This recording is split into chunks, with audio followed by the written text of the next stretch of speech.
The forearms are one of, if not the most neglected muscles in the whole body. In my opinion, the forearm is one of the most aesthetic muscles on the entire body. If you have big biceps and big triceps, but you have small forearms, you'll kind of strange. So, how do we train the forearm?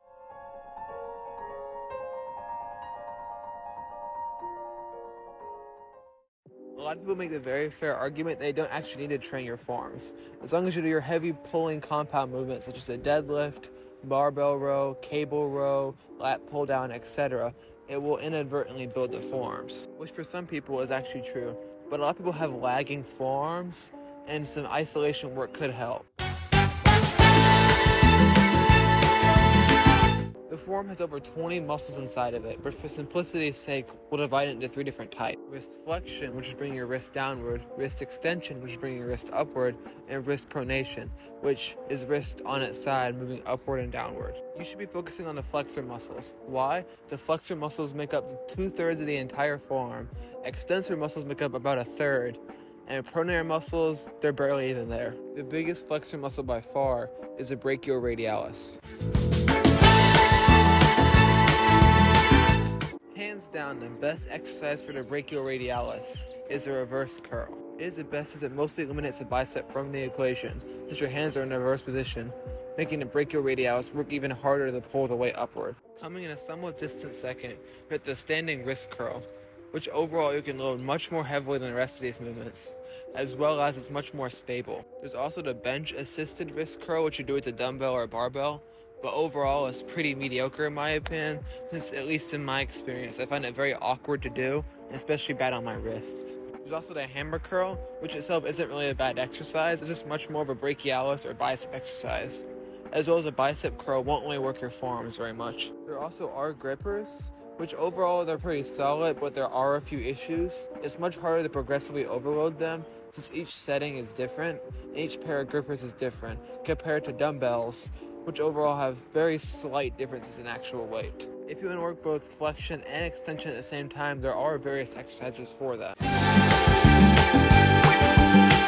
There are the duration-based movements, such as the Deadhang or farmer's carry, which can be done with a barbell, dumbbell, or even Smith machine. All these movements are actually very, very solid and will work your forearms isometrically, meaning you don't move them. These exercises can also be very easily overloaded.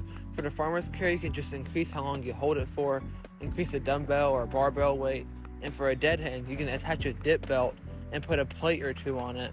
Or if you don't have a dip belt, you can put a dumbbell between your legs. There's a wrist roller, which is also quite solid.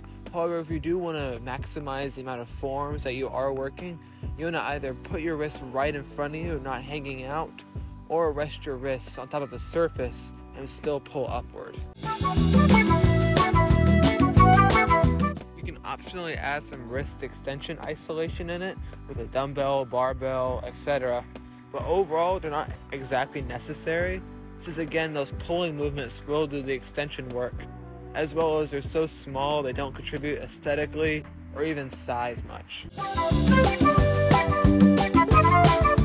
When it comes to volume, forearms can take quite a beating. The forearms are one of the smallest muscle groups, so they can take quite the beating.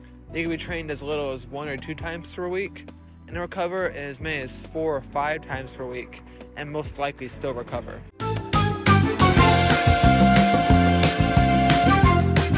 In conclusion, the forearms don't necessarily need to be trained by quite a bit of people, but if you do want to train them and optimize it, you should include 1 flexion-based movement, like a reverse curl or wrist curl, and 1 grip/duration movement, like the Deadhang or the farmer's carry.